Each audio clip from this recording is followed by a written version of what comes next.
Bonjour à toutes et à tous. Donc bienvenue à cette table ronde Enseigner l'esprit critique à l'ère de l'intelligence artificielle, qu'attendre de l'éducation aux médias. Donc une table ronde qu'on va co-animer avec pour le réseau Radio Campus, donc avec Mélissa Viquiz qui est journaliste à Radio Campus Tours, et moi-même je suis vice-présidente éducation aux médias pour le réseau Radio Campus France. Autour de la table, enfin plutôt le long de la table, nous sommes donc avec Jean-Michel Bettembourg. Vous êtes enseignant audiovisuel à l'IUT de Blois. C'est ça, oui, en effet. J'enseigne l'audiovisuel, notamment dans le bachelor MMI, métier du multimédia et de l'Internet, directement impacté par l'IA. Ensuite, nous avons Karen Prévost-Sorbe, donc coordinatrice du CLEMI pour l'Académie Orléans-Tours. Oui, et référente académique en éducation aux médias et à l'information. J'y reviendrai. Ce qui est encore mieux pour cette table ronde. Voilà. Et Cyril Désiré, vous êtes conseiller cinéma, images, usages numériques et donc aussi EMI à la DRAC Centre. Oui, tout à fait. Tout ce qui concerne les usages numériques plus largement au sein du ministère de la Culture et notamment pour la région Centre-Val de Loire. Et donc, avec donc, nos trois invités, nous allons discuter autour de cette question de l'esprit critique et de l'éducation aux médias. Alors, c'est un sujet qui rentre parfaitement dans le cadre des assises, où on se pose beaucoup la question de la vérité, la recherche de la vérité. Donc, comment est-ce qu'on garde aussi cet esprit critique ? Et c'est une question qui, pour nous, au réseau Radio Campus France, est aussi très importante dans notre lien avec les bénévoles, dans nos émissions et dans tout ce qu'on peut faire aussi au niveau des ateliers d'éducation aux médias. Dans toutes nos radios, c'est des questions qui vont aussi revenir par les enseignants avec lesquels on travaille, par aussi les élèves avec lesquels on intervient autour de l'éducation aux médias, qui se posent pas mal de questions sur l'intelligence artificielle. Et du côté des enseignants, comment continuer à faire de l'éducation aux médias tout en se tenant aussi au courant de cette intelligence artificielle, de comment elle est utilisée, utilisable. Donc on va se poser un peu toutes ces questions aujourd'hui. Et la première question qu'on va se poser, c'est donc quel est le lien entre l'esprit critique et l'éducation aux médias ? Quel est le rôle de l'éducation aux médias et l'information dans le développement de l'esprit critique ? Et est-ce que c'est vraiment son but ? Et pour commencer à réfléchir autour de cette question, on va écouter un extrait d'une interview qu'on a réalisée de Bénédicte Lesage, qui, elle, est chargée d'éducation aux médias et à l'information à l'ARCOM, donc qui a pu être interviewée en amont de cette table ronde. Et on va pouvoir écouter différents extraits tout au long de la table ronde. Donc on peut écouter ce premier extrait sur l'esprit critique. Je dirais à l'aise dans cet univers qui s'élargit de plus en plus sur la partie numérique. Et alors, dans quelle mesure on pourrait attendre que l'ARCOM ou l'éducation nationale, d'ailleurs, soit garant ou support, ou alors éducateur, entraîneur à l'esprit critique, puisque cette notion d'esprit critique revient souvent quand il est question d'éducation aux médias, sans qu'on sache toujours exactement de quoi il s'agit. C'est important aujourd'hui de comprendre que l'esprit critique, il peut se développer de multiples manières et que l'ARCOM n'en est en rien, je dirais, le responsable et ne devrait définir exactement comment, qu'est-ce que c'est. Et il faut garder des définitions, je dirais, plus ou moins larges, plus ou moins fines, selon les différentes approches qu'on peut avoir de l'esprit critique. On en parle beaucoup. Pourquoi aujourd'hui ? C'est que les usages et les technologies étant tellement évolutives et de manière extrêmement rapide, on est obligé d'apprendre tous à se poser vraiment les questions de quand je regarde une information, est-ce que cette information, elle me touche émotionnellement uniquement, ou est-ce que si je mets en route ma raison, je peux la regarder d'une manière différente, comment je peux apprendre à comparer aller chercher d'autres sites informationnels pour comparer leur présentation des faits ou des opinions. Et aussi, voilà, par rapport à l'intelligence artificielle générative que les gens et les jeunes utilisent de plus en plus, c'est quand je fais un prompt et que l'intelligence artificielle me donne une réponse, est-ce que je suis capable de me dire que cette réponse n'est pas forcément vraie? Et donc, je dirais, c'est apprendre le contradictoire, tout le principe de dialectique, et surtout de sortir des biais cognitifs qui nous emmènent émotionnellement quelquefois à vouloir croire des choses qui nous arrangent parce que c'est notre vision du monde. Et donc, c'est capable, je dirais, d'avoir une pensée scientifique, dans le sens où on regarde les faits, on essaye de comprendre si c'est cohérent avec ce qu'on sait, avec nos connaissances. On va chercher autour de soi, que ce soit avec les parents ou dans la communauté éducative dans laquelle on évolue, des interlocuteurs pour pouvoir discuter et pour pouvoir donc être maître de ce sur quoi on va s'engager, ce sur quoi on est perméable, et de ne pas laisser juste dans ce flot informationnel le flux nous mélanger un peu toutes les références et qu'on perd le sens. Alors, est-ce que ça serait l'art de se situer, disons, par rapport à une norme, par rapport à la loi, ou par rapport à, entre guillemets, le bien et le mal, l'esprit critique? Je pense que ça permet de se situer déjà par rapport à des faits, c'est-à-dire à ne pas confondre les faits et les opinions. Et donc, ça demande sûrement de faire une confiance dans la science au sens large de ce qu'est la science, et dans l'idée de se dire, voilà, l'information qui m'est délivrée, est-ce que c'est une information réelle? Est-ce qu'elle est contestable? Est-ce que c'est plutôt une opinion? Est-ce que c'est quelque chose qui est un fait aujourd'hui, mais peut-être que la science va évoluer, et donc c'est un fait, je dirais, qui peut être remis en question sur un court ou moyen terme? C'est savoir où on se situe par rapport à l'information. Et je pense que ça, c'est une façon aussi de se situer dans le monde, se situer par rapport aux autres, d'être capable du coup de dialogue avec les autres, et du coup de bien faire fonctionner notre démocratie. C'est-à-dire que si on n'a pas une base de connaissances et de faits sur lesquels qu'on peut partager, les dialogues sont difficiles, et on arrive à des clivages très importants selon les croyances et les convictions de chacun.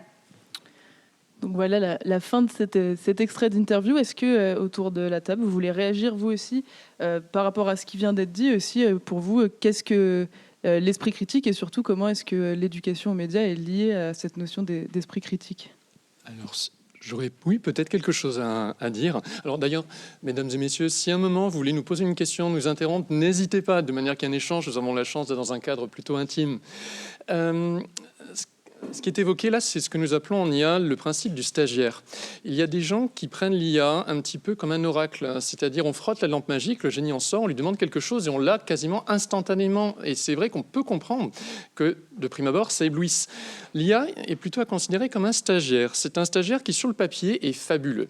Il est toujours prêt, très dynamique, il parle un nombre incalculable de langues, il est tout le temps disponible et il est tout le temps gentil et poli. Il n'a qu'un seul gros défaut, c'est qu'il ment effrontément. C'est-à-dire que, par fierté numérique mal placée, probablement, quand il n'a pas la réponse, eh bien, il va en inventer une, et avec un aplomb indétrônable. Et donc, il va vous présenter quelque chose qui sera plausible, c'est-à-dire suffisamment bien fabriqué pour qu'on puisse y croire, mais qui est faux. Et donc, par derrière, il va falloir, comme on le ferait pour un stagiaire, bien que doué, vérifier ce que le stagiaire a produit pour voir quand ça marche et où ça nous a sincèrement avancé, et quand, hélas, ce n'est pas vrai. Et donc ça, c'est tout l'idée de l'esprit critique et de l'éducation à l'esprit critique. Je vais passer la parole, je pense, à Karen. Déjà, je pense que s'il y a un point sur lequel il faudrait revenir, enfin moi je vais plutôt me situer du côté de l'éducation nationale, puisque moi je travaille au sein du rectorat de l'Académie d'Orléans-Tours, donc je suis chargée de développer des actions d'éducation aux médias pour les élèves qui soient à l'école primaire, au collège et au lycée, et j'ai en charge aussi la formation des enseignants, mais au-delà des enseignants, tous les personnels de l'éducation nationale. La difficulté qu'on rencontre avec l'éducation aux médias et à l'information, c'est que souvent on a a tendance à imaginer que esprit critique et EMI sont synonymes l'un de l'autre. Ce n'est absolument pas le cas. On peut faire de l'éducation aux médias sans jamais mobiliser l'esprit critique des élèves. C'est-à-dire que ce qu'il faut être déjà au clair, c'est qu'il y a quelques activités pédagogiques ou éducatives en éducation aux médias qui ne mobilisent pas l'esprit critique des élèves. Et déjà, pour qu'on puisse mobiliser l'esprit critique des élèves, il faut les mettre face à une situation hautement complexe qui les oblige à bugger. Alors moi, j'emploie souvent l'expression bugger, c'est-à-dire que clairement, ils se mettent en arrêt parce qu'ils n'ont pas la réponse et ils se retrouvent face à une situation qui les oblige à convoquer, mobiliser des connaissances, des capacités, des compétences, vraiment pour pouvoir répondre à la difficulté qu'on pose à eux. Donc, si on veut réellement mobiliser l'esprit critique des élèves, il faut les placer face à une situation complexe. C'est-à-dire qu'il faut imaginer aussi une stratégie éducative, pédagogique, qui les oblige à mobiliser leur esprit critique. Par exemple, je vais vous prendre un exemple très concret en éducation aux médias qu'on rencontre souvent chez les jeunes enseignants qui sont encore à l'école, qui apprennent le métier.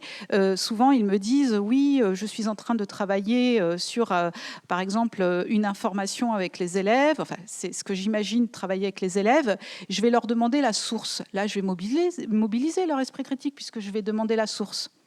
Ça ne mobilise absolument pas l'esprit critique parce que les élèves sont totalement formatés. Ils vont, par exemple, si on leur donne un article de presse, ils vont aller chercher en bas de l'article de presse le nom du journaliste, l'article d'où est extrait cet article et la date. En fait, c'est du formatage. En fait, ils savent... au fur et à mesure des années, ils savent où aller chercher l'information pour répondre à notre question. Donc là, convoquer la source, c'est pas mobiliser l'esprit critique, puisqu'il y a certains exercices qu'ils automatisent. Et dès lors qu'on est sur un exercice automatisé, on ne peut pas mobiliser son esprit critique. Donc il faut véritablement les mettre face à une situation complexe.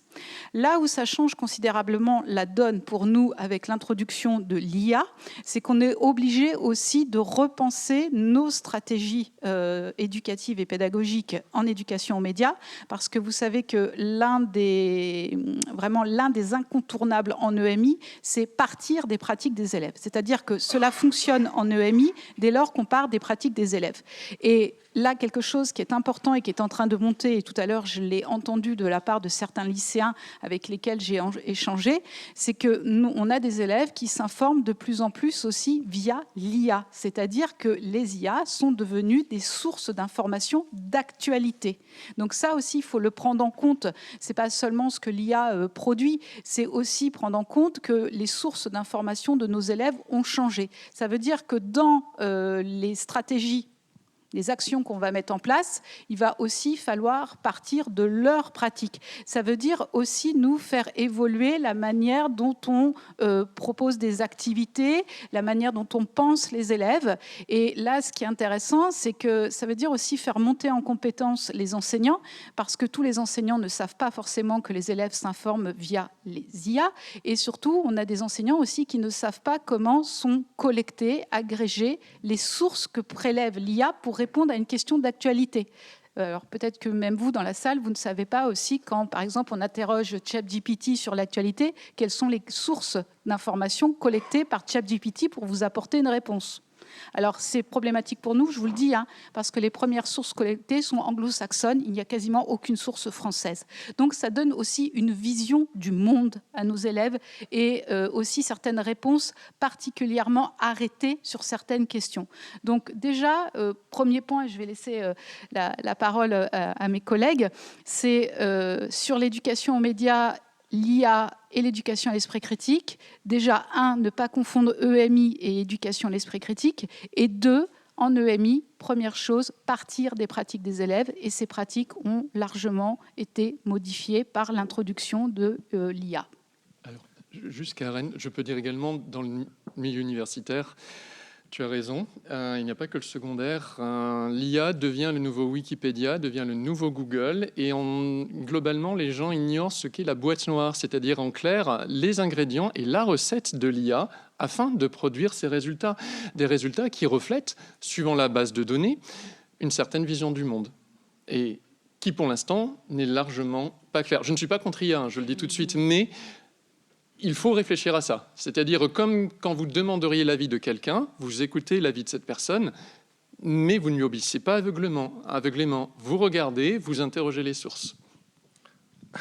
Alors que côté ministère Culture, il n'y a pas une définition d'esprit critique, puisque nous, on l'applique en réalité à bien d'autres domaines que le domaine de l'EMI, puisque moi, je prends juste le cas qui me concerne, qui est le cinéma. On est aussi dans la réflexion critique par rapport au cinéma, puisque l'analyse filmique fait partie des outils, et que l'EMI est peut-être un des outils qui peut permettre l'esprit critique, et pas seulement une fin en soi. Sur la question de la source, en effet, et la question de l'IA maintenant dans les nouvelles pratiques, il est évident que les élèves, mais pas que tout le monde peut s'informer via l'IA générative en allant poser une question directement, que ce soit ChatGPT, Gemini, Claude, etc. Ou Perplexity, qui au moins a l'avantage de fournir des sources naturelles. Mais en plus du corpus qui peut être anglo-saxon, il y a le corpus temporel sur une IA, puisqu'une IA va s'entraîner sur un corpus limité dans le temps en fonction de la version à laquelle vous avez accès. Parce que si vous avez accès à une IA payante, vous avez un corpus plus important que si vous avez accès à une IA gratuite. Il y a aussi cette différence-là. Et en plus, moi, je rajouterais qu'il y a un autre point sur lequel il va falloir se pencher, qui est la notion du biais de validation. C'est-à-dire qu'à un moment donné, quand on va sur Google, qu'on tape une recherche basique sur Google, et les élèves le faisaient facilement, mais pas que, je répète, moi aussi j'en fais partie, de ces gens qui vont chercher partout. Dès qu'on trouve une réponse et qui valide en plus ce que l'on pensait initialement de la réponse à laquelle on attendait, on se dit, Google me le donne, donc c'est validé. L'IA va le valider, va le survalider, je pense, et c'est un risque aussi, une survalidation de l'IA, parce qu'elle donne l'apparence de l'intelligence, et donc on se dit, encore plus intelligente, donc ce que je vais poser comme question, ça répond à ma question comme moi je l'entends finalement, j'ai vraiment doublement raison. Donc l'esprit critique va devoir se jouer à plus d'endroits encore que la simple information. Pour rebondir sur l'extrait sonore, je pense qu'il y a un point qui a été très important et qui est un des points de moi sur lequel je suis assez vigilant maintenant dans le cadre des appels à projets ou des réflexions, c'est le rapport à la science. Et bien rappeler ce que ce rapport à la science est nécessaire, à la méthodologie scientifique. Je vais le dire tout de suite, comme ça sera fait. Pour moi, il n'y a pas de théorie du complot, il y a des hypothèses du complot. Les théories sont les théories scientifiques. Une théorie, c'est quelque chose de validé. Alors, c'est pas moi qui le dis, c'est des scientifiques. Une théorie est quelque chose de validé, scientifiquement parlant, jusqu'à ce qu'on prouve son contraire. Une théorie du complot, par exemple, on ne peut pas prouver son contraire, donc ça ne reste qu'une hypothèse finalement. Et déjà, ne serait-ce que cette sémantique-là pose question. Et je pense que la question de la science va être prédominante dans la suite. Dans l'extrait aussi que vous nous avez donné à entendre, il y a aussi quelque chose qui me semble essentiel chez les adolescents à prendre en compte dans leur rapport à l'information et qui vient être un frein pour mobiliser l'esprit critique, c'est la question des émotions, justement. Et les émotions, c'est vraiment un point essentiel chez les adolescents parce qu'ils réagissent beaucoup par rapport à la question des émotions, c'est-à-dire que quand ils sont face à une actualité, déjà, ils la ressentent, cette actualité. Et ce qui est très compliqué aussi pour eux, c'est qu'ils se retrouvent dans un écosystème médiatique où ils mobilisent grandement les plateformes numériques, et ces plateformes numériques utilisent un design émotionnel. C'est-à-dire que ce sont déjà des adolescents qui réagissent aux émotions, et les plateformes dans lesquelles ils sont, ce sont des plateformes construites sur les émotions. On leur demande de réagir avec des émojis. Donc imaginez, c'est un système qui est très pervers pour eux, c'est-à-dire qu'ils sont en pleine construction, et ce qu'on cherche aussi à faire en éducation aux médias, c'est déjà à travailler avec eux sur ce qu'on appelle les compétences psychosociales, et notamment les compétences émotionnelles, parce que les jeunes, comme je l'ai dit, réagissent beaucoup aux émotions. Donc ça nous semble important déjà en prérequis de travailler sur ces compétences-là, parce que s'ils ne réagissent que par rapport à leurs émotions, ils ne peuvent pas mobiliser leur esprit critique. Les deux ne peuvent pas fonctionner ensemble. Très concrètement, ils ne peuvent pas convoquer leur esprit critique. Donc ça aussi, c'est à prendre en compte. Et juste un dernier point aussi, c'est que ce qui est très compliqué aussi pour nos jeunes aujourd'hui, c'est qu'ils vivent aussi dans un système numérique médiatique qui est extrêmement polarisés, c'est-à-dire qu'ils sont enfermés aussi dans des bulles qui les maintiennent, et ça a été dit aussi dans l'extrait, et donc ça ne leur permet pas aussi de se confronter à l'altérité. Et c'est ça aussi, en ça que l'éducation média est nécessaire, c'est déjà de leur permettre justement de faire un stop, de se regarder en train de penser, en train d'agir face à l'actualité, et surtout de les amener à réagir et à agir face à ces plateformes numériques, et surtout de devenir véritablement acteurs dans ces plateformes et de ne pas seulement subir le fonctionnement de ces plateformes. C'est-à-dire on leur apprend à reprendre le contrôle aussi sur leurs émotions et sur le fonctionnement même de ces plateformes. Parce que la réalité, c'est que souvent, ils naviguent dans ces plateformes, mais ils ne sont pas totalement acteurs. Il y a un point, par contre, qui n'a pas été dit dans l'extrait et qui me semble aussi important aujourd'hui à travailler avec les jeunes, parce que c'est aussi au cœur de l'IA, c'est tout ce qui relève des algorithmes. Et notamment, là, je vais convoquer les travaux de Divina Fromeggs, c'est-à-dire que vous savez qu'en éducation aux médias, on travaille sur différentes littératies, la littératie médiatique, la littératie informationnelle, la littératie visuelle, et aujourd'hui, on doit travailler sur la littératie des algorithmes, c'est-à-dire très concrètement, ça devient un prérequis, ça devient majeur chez nos élèves assez tôt de pouvoir travailler sur la littératie des algorithmes. Parce que souvent, ils ne connaissent pas le fonctionnement des algorithmes. En plus, ce qui complexifie les choses, c'est que d'une plateforme à une autre, ce n'est pas du tout le même algorithme. Et tout à l'heure, Jean-Michel parlait de boîte noire. Et bien là, la question des algorithmes, on peut aussi parler de boîte noire. On ne sait pas exactement quels sont les algorithmes, quel est le mode de calcul, par exemple, sur Instagram, ou sur TikTok, qui est certainement le réseau social le plus toxique aujourd'hui pour eux par rapport à ce qu'ils peuvent y voir. Karen, justement, tu disais quelque chose de très intéressant, les émotions, c'est central. Et il y a un paradoxe de l'esprit humain, c'est que d'un côté, nous avons tous plutôt tendance à penser que la machine est neutre, comparée aux humains. Donc globalement, face à l'IA, si l'IA nous donne la réponse, c'est qu'elle n'a pas de sentiment, donc elle ne cherche pas à nous tromper, ça devrait être vrai. Or, la technique neutre, on l'a vu avec la photographie, notamment la photographie, comparée à la peinture qui pouvait un peu tricher de temps en temps, était censée être la réalité même. Or, les trucages photos n'ont pas attendu Photoshop, on a truqué quasiment dès les débuts de la photographie. Donc, vous voyez, le biais...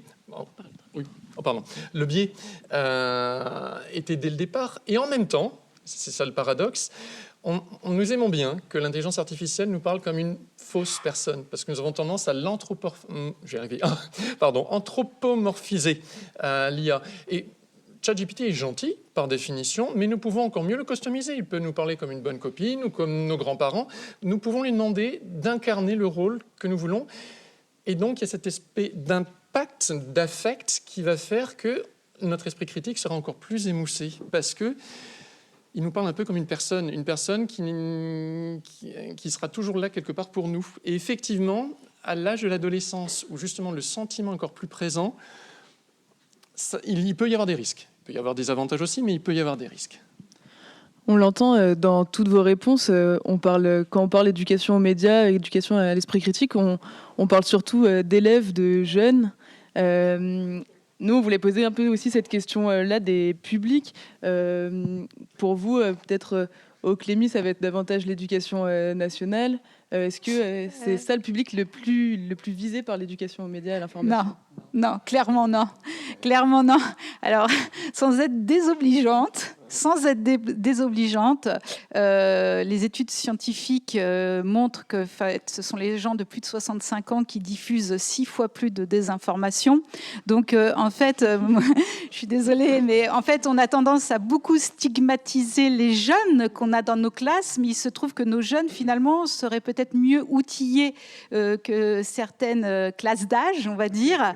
Et en fait, je vais convoquer ce qu'on appelle les 5 lois de l'éducation aux médias et à l'information de l'UNESCO. Et la 5e loi, c'est l'éducation aux médias tout au long de la vie. Et en fait, c'est ça l'éducation aux médias. C'est pas seulement, comme vous l'avez si bien dit, seulement restreint au cercle scolaire. En fait, on voit bien, et là, Cyril pourra en parler par rapport à la DRAC et aux projets qui sont portés par la DRAC en éducation aux médias. Ce que l'on voit, c'est que l'EMI, en fait, c'est tout au long de la vie. Et on voit bien que par rapport même à ce que nous disent les élèves, eux-mêmes sont parfois confrontés à certaines désinformations au sein du cercle familial, et ce sont eux qui parfois essaient d'éduquer leurs parents. Mais là, je pense que Cyril aurait des exemples beaucoup plus marquants à porter. Eh ben, on veut les exemples. Alors, je ne vais pas donner d'exemples, je ne sais pas tout de suite en tête, mais oui, on a une vraie question là-dessus, d'autant que, si je ne me trompe pas, c'est les plus de 65 ans votent plus que les jeunes, en plus, derrière. Donc il y a un vrai enjeu démocratique, un vrai enjeu de compréhension de ces dispositifs, d'autant que l'IA, pour le coup, l'IA générative visuelle, fait de tels progrès et va sur de tels impacts émotionnels, justement, et c'est là où ça joue beaucoup, je trouve, sur des classes d'âge plus âgées, bizarrement. En effet, quand on est jeune, ça impacte très fort, et Jean-Michel, tu l'as dit là juste avant, mais passé un certain âge, on revient aussi à des sentiments beaucoup plus fragiles, et finalement, cet impact, il est d'autant plus fort quand on voit... On prend toujours l'exemple des chats ou des choses comme ça, mais là, en ce moment, j'ai plutôt envie de prendre, moi, les exemples de fausses images, de faux bombardements, par exemple, qui sont facilement partagés, distribués, etc., et qui ont toutes les couleurs de la réalité, mais qui n'en sont pas absolument pas de la réalité. Et c'est là où il y a... Pardon ? Non, je voyais une main se lever, excusez-moi. Et c'est là où, justement, l'enjeu de l'éducation aux médias est important. Et dans ces conditions, nous, à DRAC Centre-Val de Loire, notre proposition sur l'appel à projet est de sortir du cadre scolaire, purement scolaire. C'est-à-dire les projets qui vont arriver avec une volonté de formation, même dans les EHPAD ou dans d'autres niveaux, vont être regardés de très près. Et puis les formations à destination des professionnels.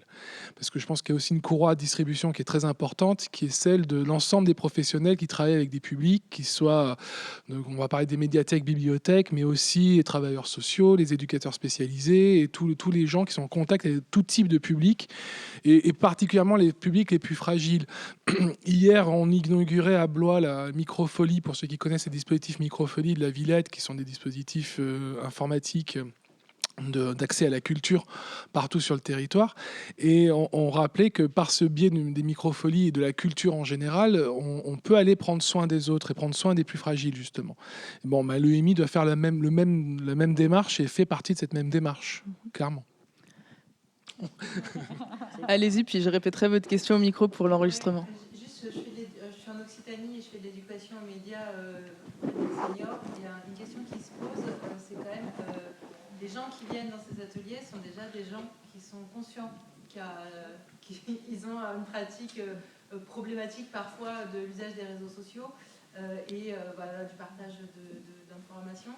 Et la question qui revient souvent quand je discute avec les CCAS avec lesquels on organise ça, c'est comment on va toucher justement les gens qui sont plus isolés, qui viennent pas de même dans ces et qui passent leur temps à scroller sur leur téléphone, parce que oui, les plus de 65 ans scrollent aussi beaucoup, et qui passent leur temps devant ces news.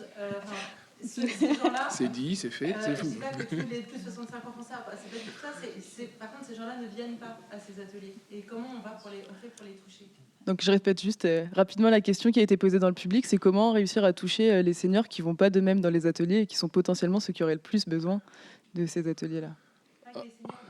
C'est pas que les seniors, c'est tous les publics.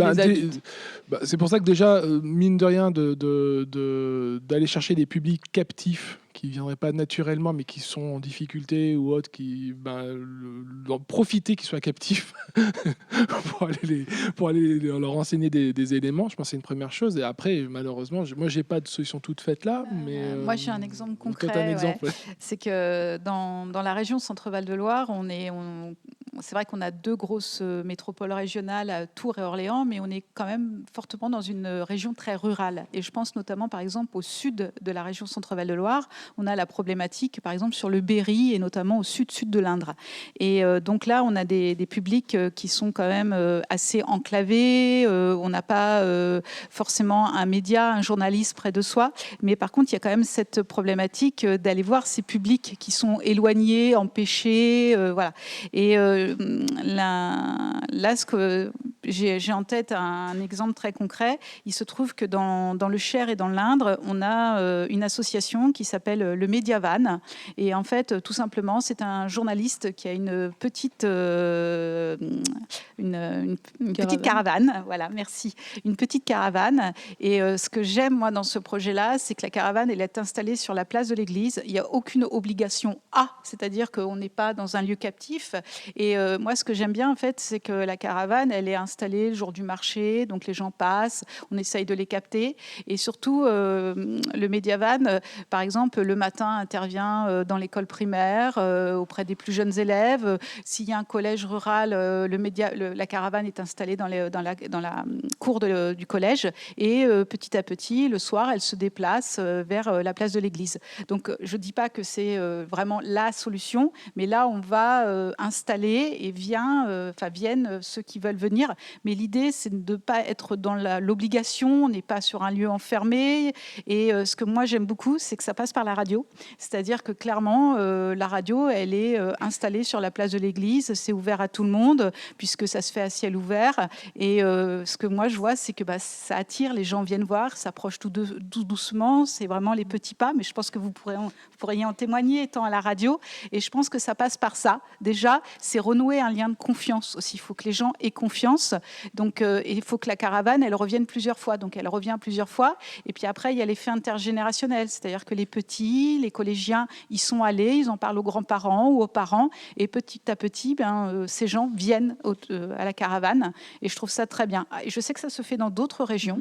Mais je voulais quand même citer cet exemple-là parce que ça me semble assez important. Et en plus, comme l'a dit Cyril, on est dans une période où il y a quand même des forts enjeux démocratiques, où on a une partie de la population qui se déconnecte de l'information, ou du moins qui se déconnecte des médias classiques traditionnels et qui se retourne vers d'autres médias, des médias alternatifs. Et là, renouer ce lien de confiance, incarner aussi les médias, parce que ce journaliste qui se déplace, il incarne aussi.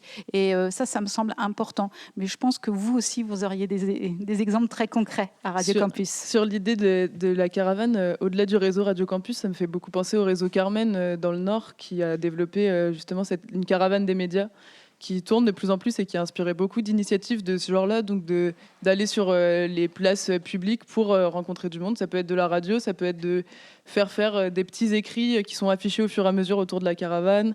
Puis quand ils restent longtemps, ils arrivent à même produire des petits journaux de chaque village dans lesquels ils passent. Et effectivement, c'est le fait d'avoir cette caravane, ce côté un peu objet qui permet aux gens de venir voir ce qui se passe et puis en fait de se faire prendre dans cette fabrique et dans cette éducation aux médias là.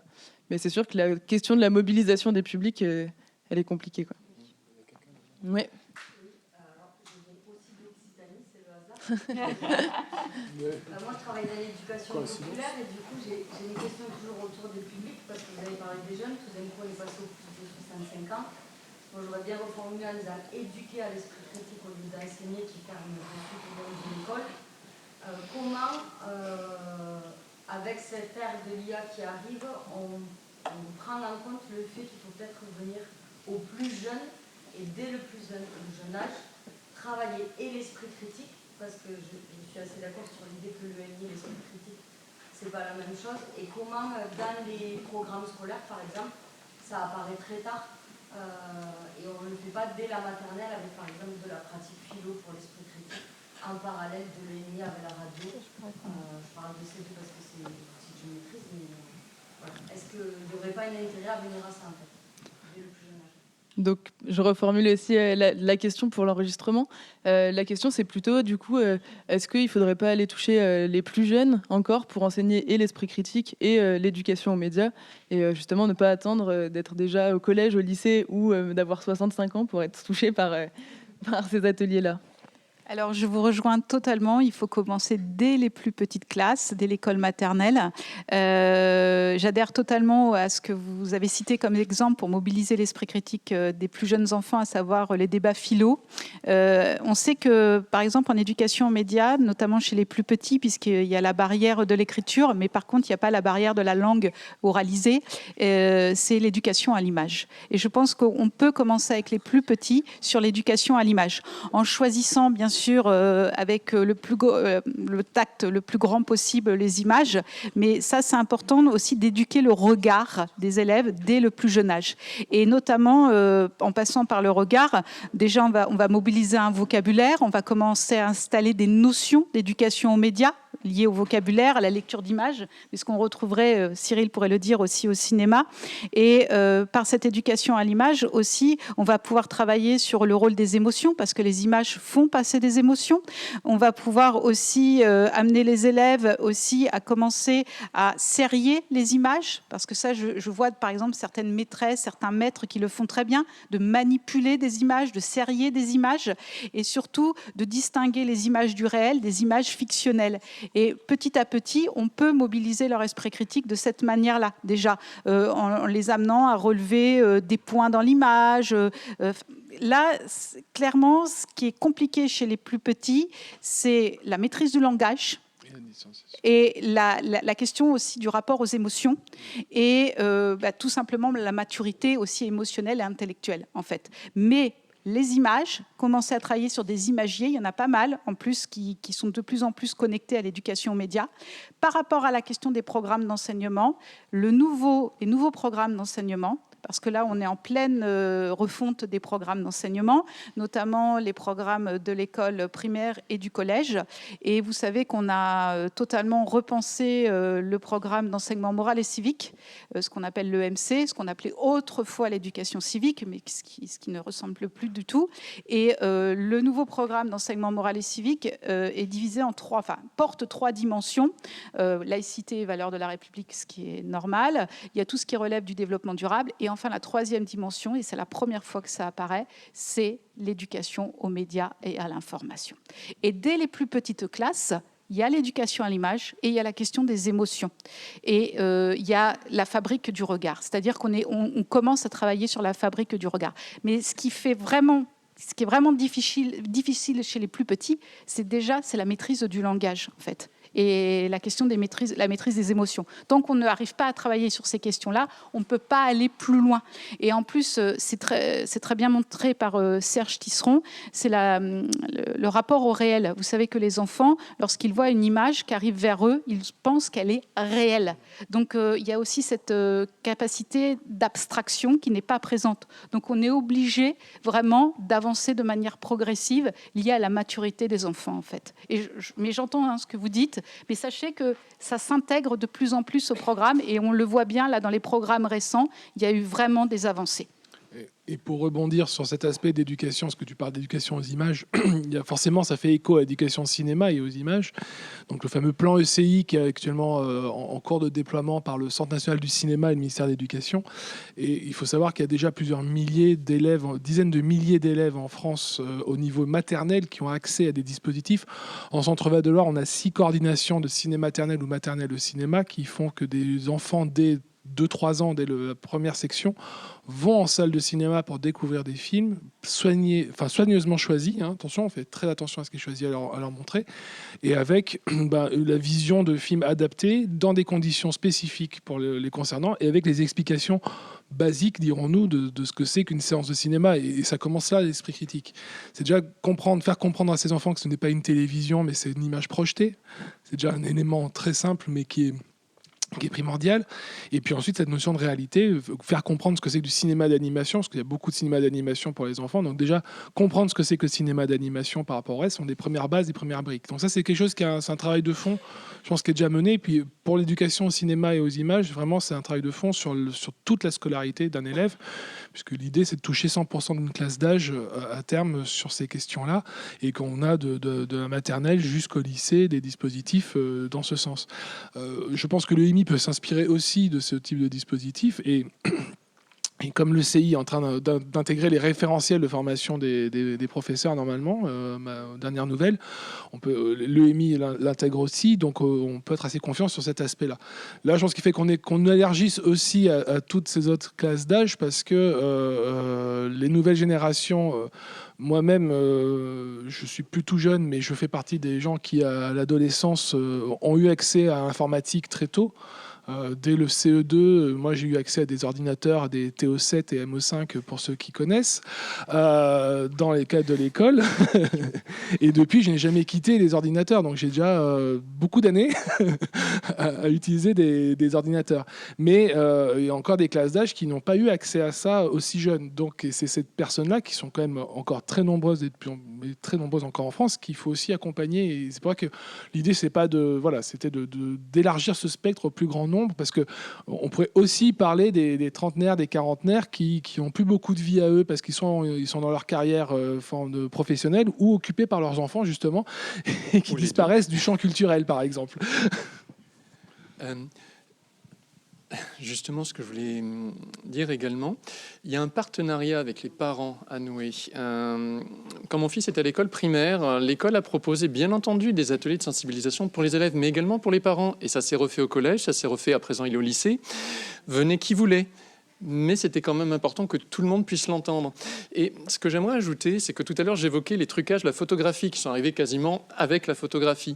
Ce qui a changé, le challenge actuel, c'est qu'autrefois, truquer l'image et le son était le fait de professionnels, de gens qui étaient vraiment spécialisés dedans. De nos jours, à l'aide d'applis, quasiment tout le monde peut produire un deepfake ou un hyper-trucage, pour parler d'un équivalent français, plutôt crédible. Et donc, les possibilités de truquer la réalité et donc quelque part de mentir aux gens par l'image ou par le son, se sont démultipliées à une vitesse affolante.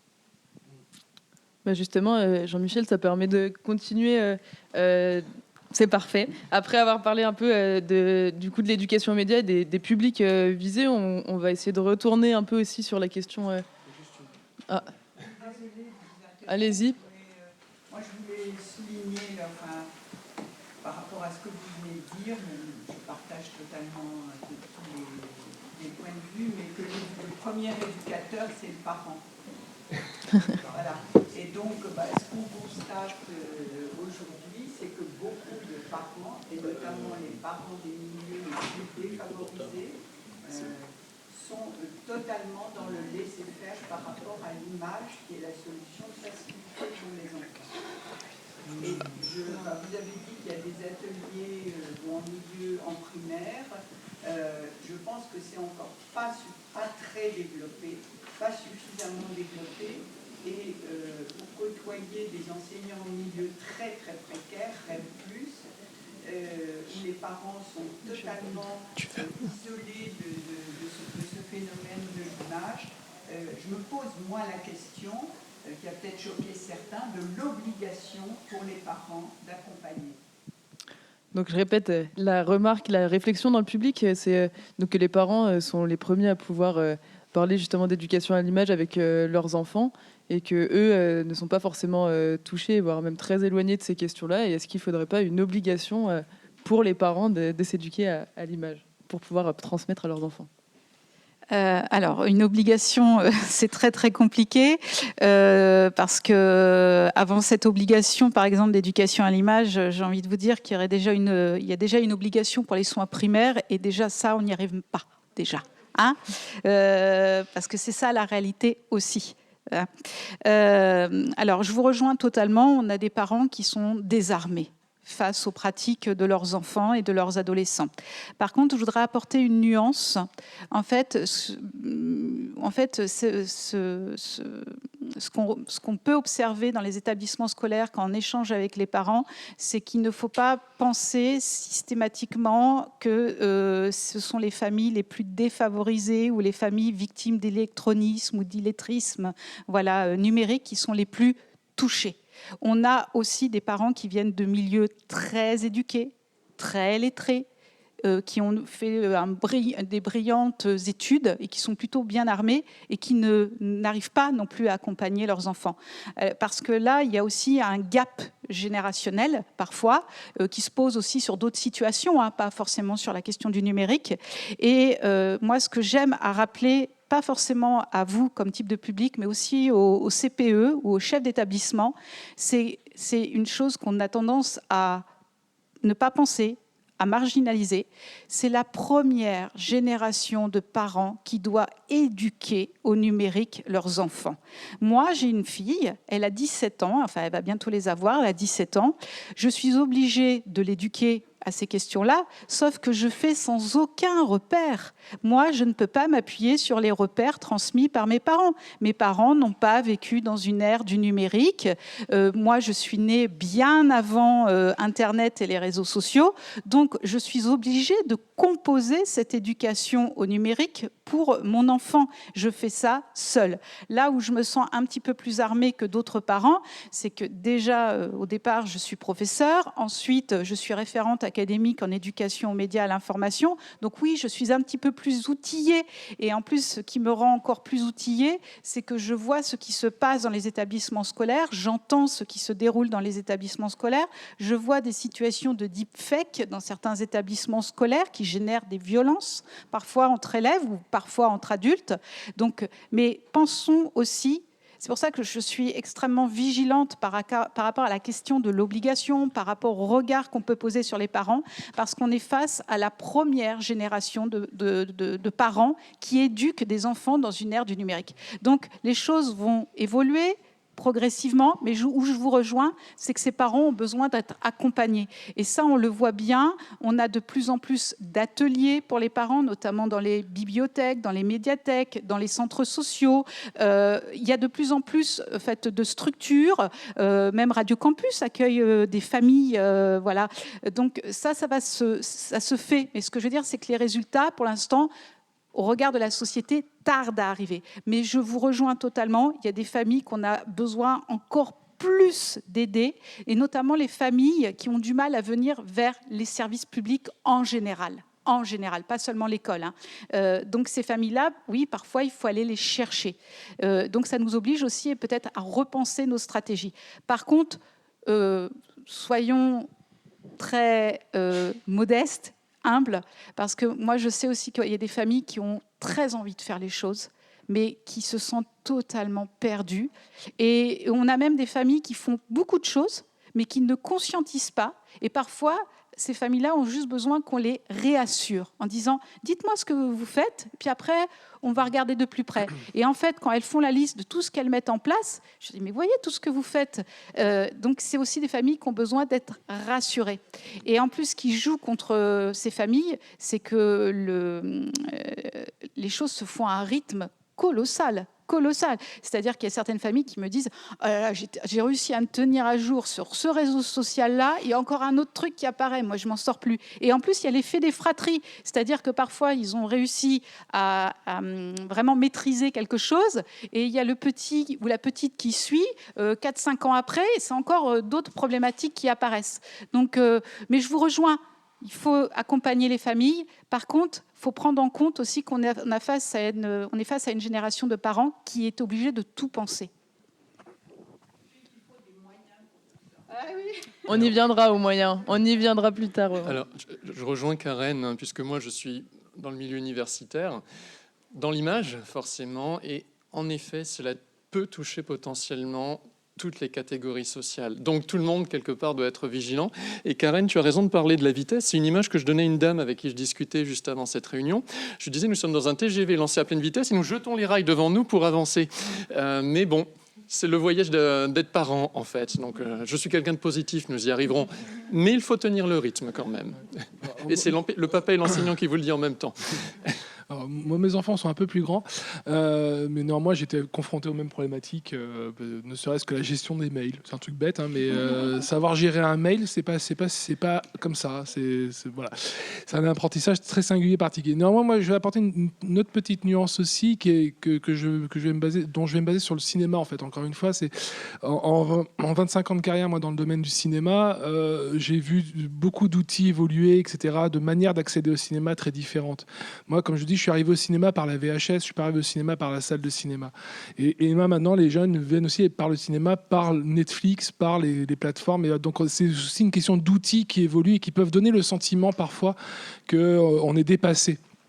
En fait, on n'est pas forcément dépassé, c'est juste que c'est l'utilisation des outils qui est différente. Et c'est là où la mise à jour pour chacun d'entre nous doit se faire. C'est pas simplement sur l'état d'esprit, parce que je pense que les questions que vous vous posez, les questions d'esprit critique, on se les posait déjà en réalité il y a 30 ans, il y a 50 ans, il y a 100 ans avec les premières photos, on les s'est posées avec l'arrivée du cinéma. Vous imaginez l'arrivée du cinéma en 1895 dans le Café des Capucines, c'est un truc qui a choqué, les gens ont fui, ont eu peur.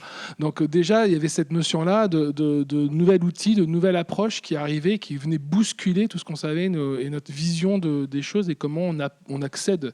Je fais aussi lien avec le cinéma parce que n'oublions pas qu'au début, l'information a énormément circulé par le cinéma avec des gens qui partaient partout dans le monde pour documenter ou raconter ce qui se passait sur le front en 14-18. On avait l'information dans les salles de cinéma. On n'avait pas toujours par la radio, ces choses-là encore. Donc c'était une approche de l'information où là, l'esprit critique à l'époque, c'était quand Pathé décidait qu'il fallait montrer ça, c'est Pathé qui décidait qu'il fallait montrer ça.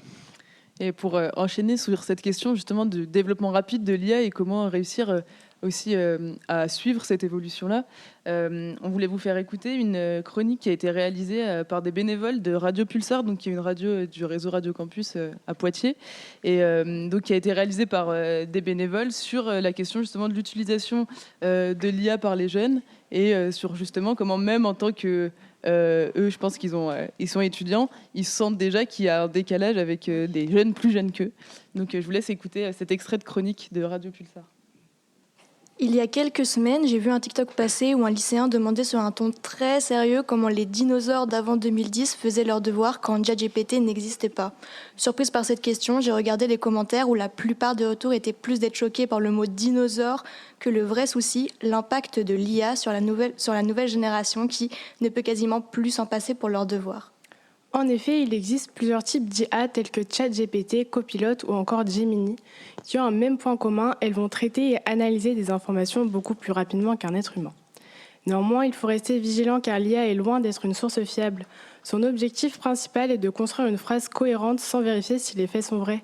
Si elle n'a pas de données exactes, elle va combler des trous avec des informations crédibles mais potentiellement inventées. Alors comment nous, les dinosaures, on faisait pour nos devoirs quand l'intelligence artificielle ne faisait pas partie intégrante de notre quotidien? La réponse est assez vite trouvée. On travaillait, à la limite, les anti-sèches étaient de sortie.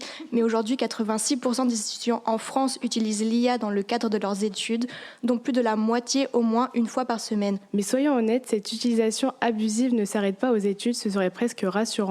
Mais malheureusement, l'IA est devenue en un temps record une sorte de tierce personne invisible et omnisciente. Sur notre quotidien, ça donne quoi? Quand on a besoin d'une information, go taper sur ChatGPT.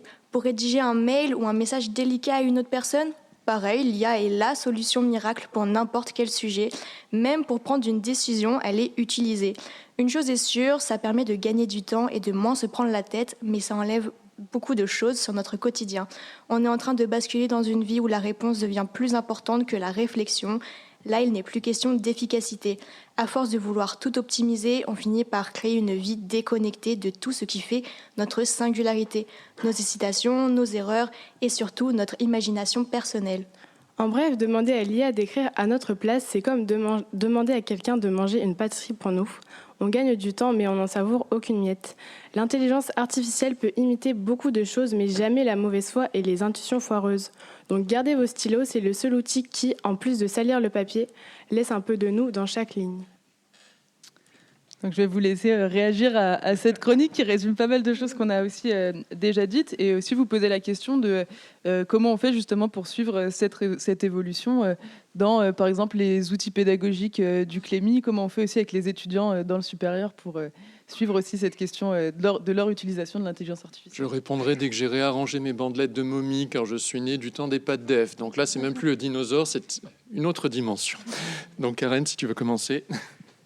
Alors c'est intéressant parce que quelles que soient les technologies utilisées, on voit même un décalage entre les collégiens et les lycéens. C'est-à-dire que bien souvent les lycéens, parfois il y a des actions qui sont menées en interdegré et parfois les lycéens ne reconnaissent pas les réflexions, ne comprennent pas les remarques, les observations des collégiens. Ils n'ont pas les mêmes usages du numérique, ils n'utilisent pas de la même manière les réseaux sociaux et l'IA, ils en ont un autre usage aussi. Donc c'est ça qui est intéressant, c'est que pourtant ils appartiennent à la même génération, mais ce ne sont pas les mêmes classes d'âge et ils ont déjà des usages très différents, très différenciés. Alors moi, ce qui me semble important pour reconnecter aussi à la question de l'intelligence artificielle, l'éducation aux médias et l'éducation à l'esprit critique, c'est que derrière la question de l'intelligence artificielle, il y a deux choses qui me semblent essentielles qu'on doit travailler avec les jeunes. C'est pour pouvoir prompter, il faut avoir une bonne maîtrise de la langue. Et ça, déjà, je peux vous dire que prompter, contrairement aux idées reçues, c'est pas possible pour tous les élèves. On a des élèves qui ont une très mauvaise maîtrise de la langue, qui n'ont pas suffisamment de vocabulaire pour pouvoir produire un prompt performant. C'est-à-dire que dès lors que le prompt n'est pas bon, la réponse derrière, il y a forte chance qu'elle ne soit pas qualitative, pertinente.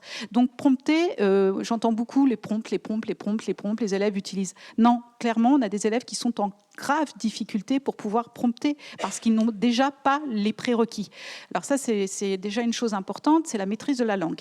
Ensuite, deuxième chose, c'est que pour pouvoir aussi prompter, il faut avoir des connaissances, parce que dès lors que vous adressez une requête à l'IA, il faut déjà pouvoir s'appuyer sur des connaissances. Donc là, c'est là que c'est intéressant, c'est que ça veut dire que rien ne change avec les nouvelles technologies, avec l'IA. Il y a au contraire une urgence à renforcer les connaissances de nos jeunes. C'est-à-dire que clairement, s'ils n'ont pas les connaissances, s'ils n'ont pas un savoir de base, ils ne pourront pas déjà utiliser à bon escient l'IA et ils ne pourront pas aussi évaluer la pertinence de la réponse. Parce que souvent, ce qui moi m'agace un peu, je vous le dis parce que je l'ai encore vécu la semaine dernière, et c'est oui, mais il faut croiser les sources. Interroger les élèves. Il y a des élèves déjà, ils ne savent pas ce que ça veut dire, croiser, même au collège, fin de collège, et source. Mais déjà, pour croiser les sources, déjà, il faut savoir ce que c'est une source primaire, source secondaire, et puis il faut avoir déjà des sources à croiser et des sources fiables. Donc déjà, vous voyez, la question des prérequis, de la base, les fondamentaux, c'est pas si simple que ça, croiser des sources pour des élèves. Et ça veut dire quoi une source, et ça veut dire quoi une source fiable. Donc, il y a déjà 2 points sur lesquels il faut impérativement travailler, et vous voyez que c'est des choses qui sont de l'ordre de vraiment du grand classique, c'est la maîtrise de la langue, et des savoirs établis et vraiment stabilisés avec les élèves. Donc là, peu importe la technologie, en fait. Alors bon. Je vais essayer d'être honnête avec vous, puisque je suis directement impacté. J'enseigne pour des formations qui ont une large part dans les nouvelles technologies. Et pour l'instant, je constate un usage un peu honteux de l'IA. C'est-à-dire que les étudiants ont un peu de mal à avouer qu'ils ont utilisé l'IA. Or, de temps en temps, bon, je veux bien croire au miracle, mais je vois qu'il y a un rapport de stage ou un brief qui est très bien rédigé, très lisse. Il n'y a pas une virgule qui dépasse. Donc, autant le dire clairement, j'ai été aidé. Là où ça peut poser souci, mais ça, c'est pas le sujet d'aujourd'hui, c'est que ça peut tomber sous le coup de sanctions, puisque ce n'est pas l'étudiant en tant que tel ou l'étudiante en tant que tel qui l'a fait, c'est une machine. Quelle est la part de l'étudiante ou de l'étudiante ? Ça reste à creuser. Mais également, comme tu le disais, Karen, on retrouve l'IA, de ce côté-là, n'a pas révolutionné les choses, mais souligne des fondamentaux. Je vois notamment l'IA générative pour les images, maintenant la vidéo. Si vous voulez obtenir de bons résultats, il faut avoir la culture qui va avec. Parce que c'est ce que je dis aux étudiants, si vous leur dites « fais-moi un joli dessin », l'IA ne comprend pas joli. Bon, je sais bien, mes collègues de philo me diraient « qu'est-ce que le beau ?» Mais la vérité, c'est que par joli, l'IA va comprendre ce qui a le plus d'occurrences dans sa base de données. Si ça arrive plus de fois que d'autres, je vais donc te faire un dessin ou une vidéo qui va ressembler à ça. Parce que s'il y a plein de monde qui l'a produit ainsi, c'est que ça doit être pris pour joli. Mais vous voyez, il y a ce biais à la base. Et donc, si vous voulez obtenir des résultats probants, il faut demander des choses précises. Je veux tel cadrage, telle lumière, tel style. Et il faut une culture artistique pour demander quelque chose de vraiment particulier. Sinon, vous obtiendrez un résultat lambda. Et en dépassant le sujet, l'IA, est-ce que ça vaut le coup, ça ne vaut pas le coup ? Tout simplement, pour un futur métier, si vous présentez à un client quelque chose que lui-même peut obtenir en entrant un prompt un peu plus basique, vous ne serez pas employé. Pourquoi un client vous engagerait-il alors qu'il peut faire la même chose gratuitement ? Bon, et encore, il y aurait la question de l'IA gratuite ou de l'IA payante, puisque tout le monde n'est pas à égalité. C'est vrai que l'IA payante, donne plus de résultats parce que ces bases de données, comme tu le disais Karen tout à l'heure, sont tout simplement plus étendues. Vous payez pour quelque chose. Mais bon, ce n'est pas le sujet d'aujourd'hui, donc je vais repasser la parole à mes collègues. Oui, alors pour ajouter quelque chose, déjà, j'aime bien la fin de cet audio parce qu'il faut prendre son stylo. Et jusqu'à preuve du contraire, hein, dans les examens de fin d'année ou dans les concours, il faut un stylo, il ne faut pas une IA. Donc déjà, ça limite un peu les choses, même si ça va évoluer. Et voilà. Et néanmoins, si ça évolue, l'IA est justement juste un outil. Enfin, nous, oui, c'est une fraude. À l'université, c'est clairement une fraude, hein. Sauf si l'enseignant l'autorise, mais c'est clairement pris comme... Voilà. Donc c'est interdit, voilà, pour être clair. Alors, au niveau universitaire. Au sein du ministère de la Culture, dans nos services, ce n'est pas une fraude. Il y a une étude actuellement en cours, hein, savoir comment on utilise l'IA, à quel niveau. Il y a eu des expérimentations, des appels à projets internes. Il y a une réflexion notamment avec l'IA Euria, qui est une IA suisse et qui permet d'avoir un corpus de données publiques sur lequel on se base. Nous, on refuse simplement d'utiliser l'IA dans le cadre de lui donner des informations qui ne sont pas validées, qui ne sont pas publiques, parce qu'on a cette question-là, la question des droits d'auteur, mais ça, on ne va pas aborder la question des droits d'auteur maintenant. Moi, quand j'utilise l'IA de plus en plus dans certains domaines, notamment pour des aspects juridiques. J'apprends à prompter très précisément pour éviter d'avoir des jurisprudences inexistantes. Et puis, je l'utilise en étant très transparent avec les personnes avec lesquelles je partage cette information. Donc, la question sera la question à terme de la transparence. C'est celle-là qui, à mon sens, va être plus importante. Et pour l'IA de la vie de tous les jours, etc., moi, je redoute surtout la fin des notifications par petite pastille rouge sur son téléphone et l'arrivée des notifications IA en direct, où le téléphone prendra la parole tout seul dans sa poche pour dire « en fait, j'ai repéré ça à côté, ça peut te plaire ». Et on ne sera plus du tout dans une interface, parce que le futur de l'IA va être ça va être le futur des interfaces, d'avoir des interfaces de fonctionnement où on n'aura même plus à taper un prompt. C'est-à-dire que là, ça va se faire automatiquement. Et Claude propose déjà des dispositifs pour aller vendre et acheter pour vous sur Vinted ou sur certains sites. Ça existe déjà. Donc à un moment, où va se situer ce fonctionnement et comment. Et là, l'esprit critique va vraiment être nécessaire plus que jamais. Hein. Oui, c'est ça. C'est quelque part, ça peut être fabuleux parce que l'IA, globalement payante quand même, peut effectivement faire un panel pour vous, faire vos courses, remplir le panier. Ça peut paraître fabuleux, mais il faut faire confiance parce que nous ne surveillons plus en fait. Donc c'est devenu impossible avec ce qu'on appelle les agents IA. Donc c'est une mécanique IA qui peut se charger de choses automatiquement pour vous et vous n'y touchez plus. Mais la question, c'est peut-on faire confiance et que elle va le faire en votre nom. Et donc s'il y a un raté, quand s'en rend-on compte ? C'est la question que je me pose. Donc je trouve que l'idée peut être intéressante, mais j'avoue que j'ai également il faut qu'il y ait toujours l'humain dans la boucle, comme on dit. Il faut quand même toujours qu'il y ait un humain qui vérifie au bout de la chaîne. Mais est-ce que ce n'est pas finalement aussi consommateur de temps, c'est-à-dire demander une automatisation pour après tout revérifier ? Je n'ai pas la réponse. Mais je suis dans l'entre-deux, donc comme vous, je me pose des questions. Juste avant de répondre à votre question, quand même, pour reboucler sur l'éducation média, là où il va y avoir urgence pour nous en éducation média, du moins au sein de l'éducation nationale, c'est tout simplement parce qu'en 2029, les tests PISA vont changer. Et en 2029, dans les tests PISA, il y aura la culture médiatique et l'IA. Donc ça veut dire que nos élèves de 15 ans vont passer une épreuve d'1 heure sur la culture médiatique et l'IA. Donc vous voyez les enjeux entre éducation aux médias et IA. Donc ça veut dire que dans 3 ans, vous avez les premiers élèves âgés de 15 ans qui vont passer un test d'1 heure. Donc le test PISA, ça va nous donner déjà une photographie à un instant T des compétences que possèdent nos élèves français par rapport à d'autres élèves à l'échelle internationale. Alors, vous allez me dire, les autres tests PISA passés sont pas très bons. Là, on verra ce qu'il en est de la culture médiatique. Et ça veut être recroisé avec la question des moyens tout à l'heure qui a été abordée. Exactement. Là, parce que vous le savez, l'éducation aux médias et à l'information en France, c'est une éducation ce n'est pas une discipline, c'est un enseignement qui est porté par l'ensemble des enseignements, même si aujourd'hui il y a de plus en plus d'EMI dans les programmes d'enseignement, mais ce n'est pas une discipline à part entière, ce n'est même pas pensé comme une discipline. Sauf que là, les choses sont appelées à changer très rapidement, puisqu'il y aura ce fameux test PISA qui sera modifié en 2029. On peut peut-être prendre la question avant de continuer sur les financements. Ouais.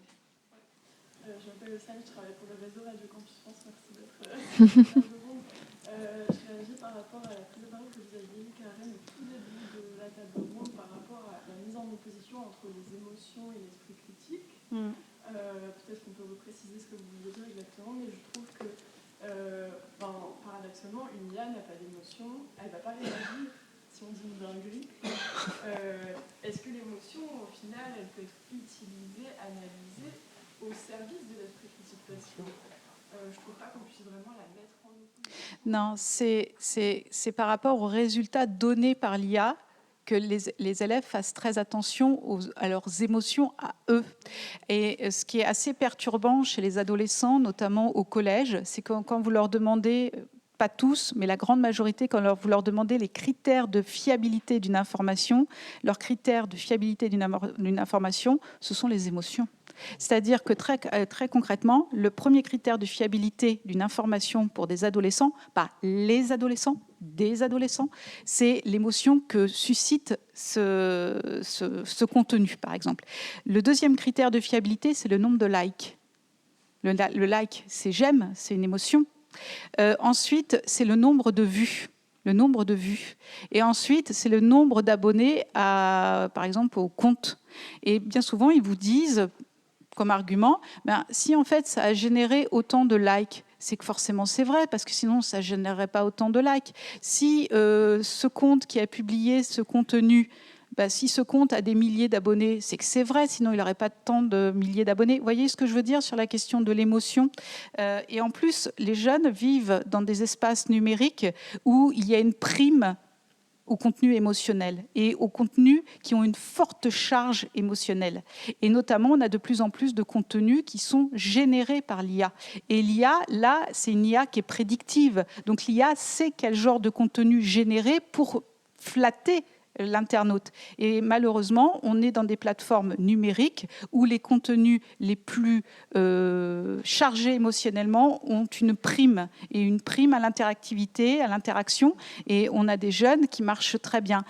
C'est en ça que j'expliquais ça. Ça ne veut pas dire que j'oppose. Je dis juste qu'il faut qu'on fasse très attention chez nos plus jeunes publics à bien les aider à identifier l'émotion que procure le contenu qu'ils regardent et caractériser l'émotion. Il peut y avoir des émotions agréables, désagréables, mais qu'ils soient en capacité de reconnaître l'émotion. Et surtout, qu'ils ne se laissent pas manipuler par leurs émotions. Vous voyez, après, on peut très bien réagir quand il y a un contenu qui est fortement agréable.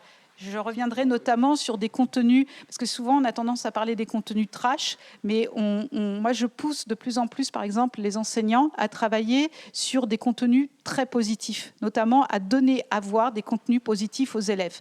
Et notamment, par exemple, de travailler avec les élèves sur le journalisme de solution. Les élèves adorent ça, parce que pour une fois, on ne les enferme pas dans un contenu particulièrement anxiogène, inquiétant. Il y en a déjà assez du contenu inquiétant pour cette génération-là.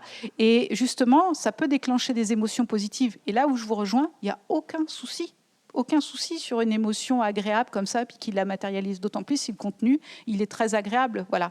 Et là où je suis très, très vigilante, et ça, c'est ce que disait Jacques Gonnet, c'est les blessures informationnelles. En fait, on est face à une génération d'élèves qui est marquée par des blessures informationnelles. En fait, ils sont...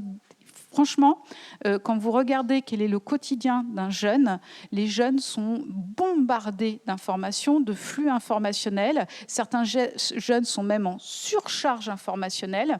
Et le danger pour moi, c'est qu'ils s'écartent des médias justement pour se mettre en mode protection et qu'ils, même plus gravement, qu'ils se dirigent vers d'autres médias.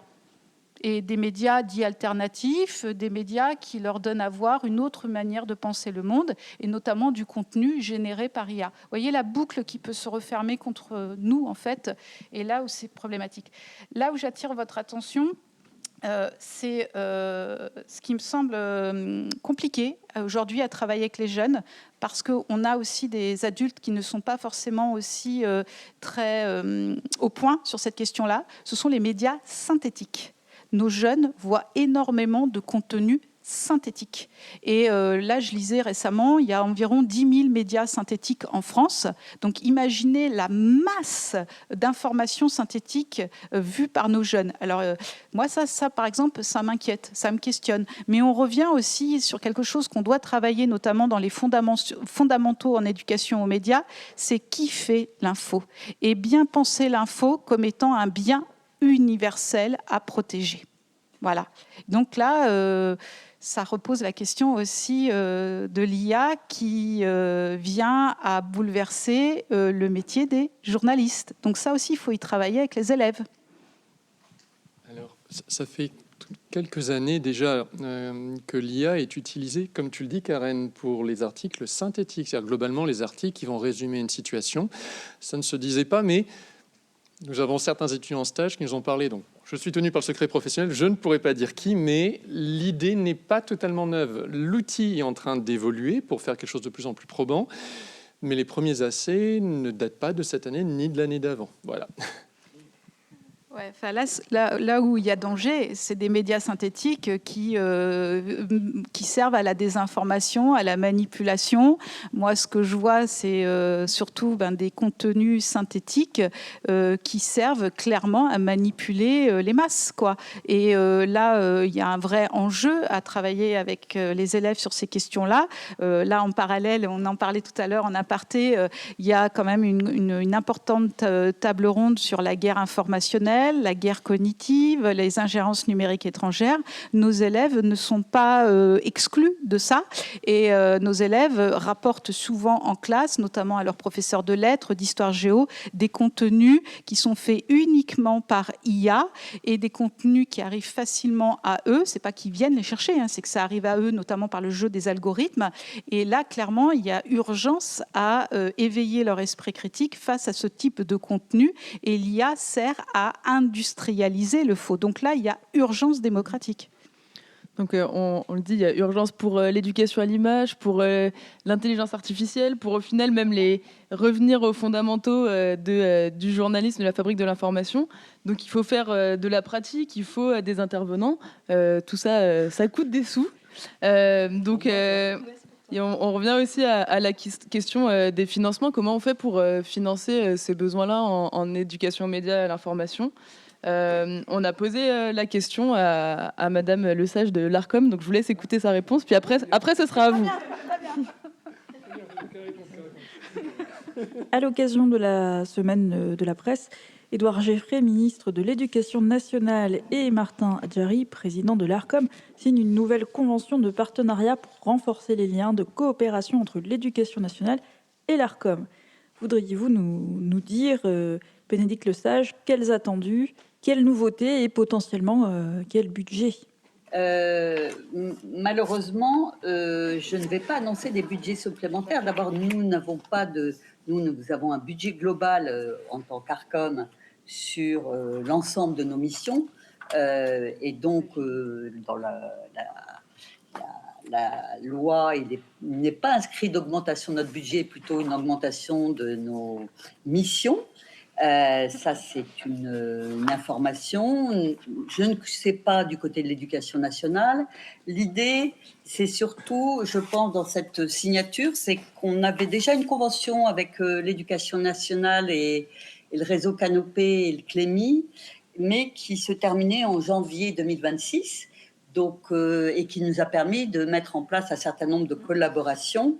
Et donc là, la signature d'une nouvelle convention permet de prendre la suite de la précédente et surtout de réaffirmer notre volonté de collaboration pour les 3 prochaines années et de préciser sur certains points des nouveaux axes ou des axes complémentaires ou des axes à renforcer entre nos différentes institutions.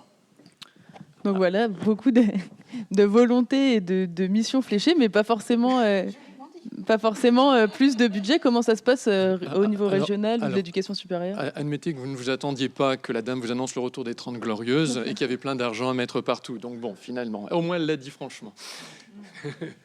Alors, je ne manie pas aussi bien la langue que Madame Le Sage. En Centre-Val de Loire, il a été décidé, et quand je dis il a été décidé, c'est sur proposition du conseiller en la matière auprès de sa direction, de maintenir les efforts sur l'éducation aux médias et à l'information. Alors je rappelle que nous, le ministère de la Culture, ça fait une dizaine d'années, depuis 2015, que l'on accompagne. En réalité, au début, l'idée, c'est d'accompagner ce qui se faisait dans l'éducation nationale, et notamment au niveau du CLEMI. Il ne s'agissait pas, pour le ministère de la Culture, d'être un nouvel acteur à part entière qui allait développer des fonds dédiés dans son coin. L'idée, c'était vraiment un renfort de ce qui existait déjà. Néanmoins, ça a pris plusieurs formes sur le territoire, ça a pris plusieurs formes un peu partout en France, et on a différents niveaux d'intervention en fonction des DRAC, puisque même si on a le ministère de la Culture et qu'au niveau de la DGMI, qui peut y avoir, la DGMI, la Direction Générale des Médias, de l'Information et de la Communication, il peut y avoir quelque chose qui est, j'allais dire, descendant du ministère, la programmation budgétaire reste entre les mains des DRAC. C'est-à-dire que nous, au niveau régional, nous activons les fonds et nous créons les enveloppes, dirons-nous, en fonction du territoire. C'est-à-dire qu'on a aussi cette logique-là. Pardon. Et donc, l'idée, c'est de voir ce qui se passe sur un territoire pour l'accompagner au mieux. Nous avons de la chance en Centre-Val de Loire d'avoir beaucoup d'acteurs de l'EMI très actifs et actives, d'avoir un club de la presse qui a souhaité vraiment s'emparer aussi de cette question, et avec la volonté de créer un réseau qui s'appelle Émicentre. Et donc, de fait, nous avons maintenu, et il y a eu une continuation en plus en interne à la DRAC entre mon prédécesseur Benoît Le Serre, qui était vraiment très, très actif en la matière, et puis moi qui ai repris ces enveloppes-là, de maintenir ces niveaux-là, voire d'essayer de les renforcer. Donc là, après, ça dépend de nous en interne, des choses. Alors pour l'instant, c'est un budget en Centre-Val de Loire qui fluctue entre 80 et 100 000 euros, avec une volonté d'essayer d'aller plus loin petit à petit, pour 25 projets à peu près sur l'ensemble du territoire. Il s'agit là ensuite, alors je suis cash, je vous dis les montants, comment ça se passe. Ça se passe par un appel à projet qui a été ouvert hier. Voilà, allez sur le site du ministère de la Culture, vous trouverez l'appel à projet Centre-Val de Loire avec des attendus, avec des précisions qui sont typiques au territoire aussi, puisque ce réseau Émicentre, c'est aussi signer une charte d'adhésion à ce réseau. C'est dans l'idéal avoir la certification EMI, ça je parle pour les professionnels, les futurs professionnels. C'est des points sur lesquels on va être nous attentifs, c'est pas excluant ni obligatoire, mais on va être attentifs à ces points-là. Donc on essaie de cadrer de plus en plus ce dispositif et de maintenir cette enveloppe. Ensuite, il y a l'agilité dont parlait Karen juste avant. Et la question de l'agilité, pareillement, je pense qu'il faut être un peu innovant, il faut un peu réfléchir aussi plus largement. Moi, je ne désespère pas qu'à terme, dans ce réseau, on aille plus loin encore que ce qui peut se faire. Je vais reprendre vraiment, je vais reprendre cet exemple du cinéma aussi, que je trouve assez intéressant, qui a été la volonté du Centre national du cinéma avec les professionnels de créer à un moment donné un réseau de médiateurs cinéma. Le réseau médiateur cinéma, ce sont des postes qui sont financés par le CNC, les collectivités et les exploitants de salles de cinéma dans l'ensemble des cinémas qui veulent le faire en France, avec 3 régions vraiment, on va dire 4 régions vraiment actives. Et chaque région s'est adaptée à accueillir ces nouveaux postes qui permettent de faire de la médiation cinéma pour tous les publics dans les salles de cinéma. En Centre-Val de Loire, on a été innovant. On n'avait pas forcément des gros moyens pour le faire. Donc l'idée, c'est d'avoir une association porteuse de ces postes qui mutualise des postes qui vont être sur plusieurs salles. Donc on a en gros 7 médiateurs sur l'ensemble du territoire, mais qui touchent plus d'une quinzaine de salles et qui sont actifs sur plus d'une quinzaine de salles du territoire, sur les 43 salles du réseau. Donc, et ça va se développer encore. Donc c'est ça, après, quand je parle d'innovation, c'est de se dire, on n'a pas forcément beaucoup de moyens. On va revenir aux idées, aux vieux slogans des années pas de def. Mais à un moment donné, ça va être aussi ça, de cette mutualisation, cette réflexion à mener peut-être que collectivement pour arriver à toucher le plus de monde possible. Parce que honnêtement, je ne vois que ça. Et malheureusement, sur les fonds du ministère, on aura beau essayer de se débrouiller ou autre. Non, on va être réaliste. À un moment, on ne va pas vers le meilleur. Et on a une pause de 15 jours là, avec le détroit d'Ormuz, mais on n'est pas à l'abri d'autres grosses problématiques derrière. Alors, en ce qui concerne l'éducation nationale, là, en fait, ce qu'on essaie de faire, c'est véritablement aussi d'aller chercher des moyens auprès des collectivités territoriales. parce que là, on n'en a pas parlé, mais par exemple, il y a tout ce qui relève des équipements. Parce que dès lors que vous voulez travailler sur l'éducation média, il faut de l'équipement numérique. On a des établissements scolaires qui souhaitent travailler sur la web radio, la web TV. Donc là, l'idée aussi, c'est de travailler aussi en bonne synergie, en bonne intelligence avec les collectivités territoriales, que ce soit les mairies, les départements, la région Centre-Val de Loire. Donc ça veut dire aussi travailler vraiment en partenariat avec les collectivités territoriales, expliquer ce qu'est l'éducation média, parce que là, on est entre nous, on sait ce qu'est l'éducation média, mais ce que je peux vous dire, c'est que le grand public, parfois, ne sait pas ce qu'est l'éducation média, et parfois, c'est confondu avec l'éducation au numérique ou l'éducation artistique et culturelle, ce qui n'est absolument pas la même chose. Donc, parfois aussi, c'est reprendre les bases et expliquer ce qu'est l'EMI, les médias, l'information, en quoi c'est important d'y travailler avec les élèves, notamment dès les plus petites classes.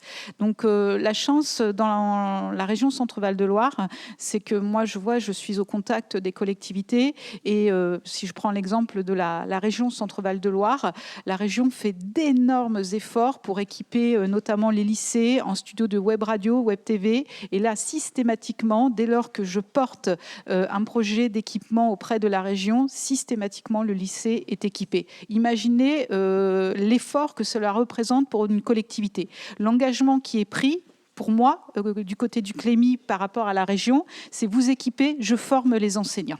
Voilà. Donc on a aussi au sein du Clémy des enseignants formateurs qui forment les enseignants pour que très rapidement ils intègrent la radio dans les démarches pédagogiques au plus près des élèves. Et l'autre force, Cyril l'a dit, du territoire, c'est que aussi pour que ça fonctionne, il faut travailler en réseau. Donc on essaye aussi de mobiliser tous les acteurs du territoire, pas seulement les collectivités, pas seulement les enseignants. On mobilise aussi les journalistes, les médias associatifs, parce que c'est aussi ça qui fait la force d'un projet d'éducation média. Ce sont aussi les acteurs qui interviennent au sein des écoles et Radio Campus, je pense notamment à Radio Campus Tours, Radio Campus Orléans, je vais citer ces deux Radio Campus, font un travail colossal. Ils interviennent dès les plus petites classes, parce que tout à l'heure, la question m'a été posée sur les petites classes. J'ai en tête des exemples très précis de Radio Campus Orléans avec des maternelles. Faire passer des élèves de maternelle derrière un micro, ce n'est pas rien, mais c'est déjà énorme. Et j'adore ces projets. Les élèves sont super contents. Ça laisse vraiment un souvenir incroyable. Et puis, quand ça prend, les élèves y reviennent et ça crée une dynamique au sein de l'école. Donc, il y a aussi tous ces acteurs. Et là aussi où on a un rôle à jouer, nous, Éducation nationale, c'est qu'il faut aussi qu'on accompagne les acteurs. C'est-à-dire que ce n'est pas le tout de dire vous pourriez intervenir là, là. C'est aussi mettre les acteurs dans des bonnes conditions d'intervention. Et ça aussi, on y travaille avec la DRAC. C'est-à-dire qu'on essaye véritablement de faire monter en compétence les acteurs, aussi en EMI, de leur donner les moyens de se former en EMI, de leur donner les moyens aussi d'intervenir en milieu scolaire, parce que ça ne se décrète pas d'intervenir en milieu scolaire. Il y a par exemple des journalistes qui sont pleins de bonne volonté, mais sauf que ça ne se fait pas comme ça d'intervenir en milieu scolaire. Il faut qu'on les aide. Donc nous, on développe aussi des temps pour les enseignants, pour les journalistes qu'on accueille dans nos temps avec les enseignants pour qu'il y ait vraiment un travail partenarial.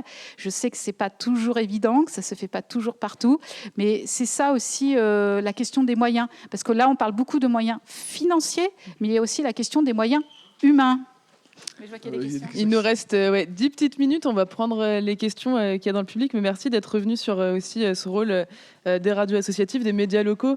Même dans la question du matériel, ça peut être une solution justement d'aller vers des médias qui du coup possèdent déjà tout cet équipement technique. Mais on va prendre les questions avant qu'on n'ait plus le temps. Allez-y. Une toute petite intervention pour aller complètement dans votre sens.